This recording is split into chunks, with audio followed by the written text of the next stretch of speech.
Congressman Elijah Cummings was in Annapolis this morning urging state lawmakers to create an armed police force at Johns Hopkins. He says he skipped out on his committee's work in D.C. to address state lawmakers. The Democrat told them more must be done to curb the city's high crime rate. The meeting was met with protesters against the proposal. Despite that, the Baltimore House delegation voted in favor of the legislation.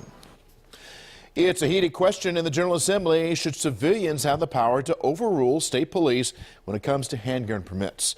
Political reporter Pat Warren reports lawmakers are deciding whether to repeal the state's handgun permit review board.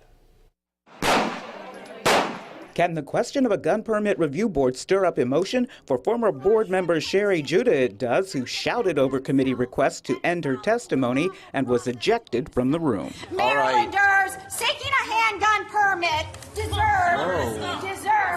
You're a disgrace. You're a disgrace. The Handgun Permit Review Board, appointed by the governor, hears appeals from people who have either been turned down by state police for a permit to carry a gun or have what they consider unfair restrictions put on their permits. Mark Pennock says the civilian oversight is necessary. They bring a wealth of common sense and wealth of real expertise to this area, and that's what we need. But critics of the board are alarmed by the rate at which state police decisions are being reversed. We saw of the 267 decisions last year, they only upheld 37, and of those 37 they upheld, it was only because the individuals failed to show up for their hearing. This bill proposes putting the appeals process in the hands of administrative judges.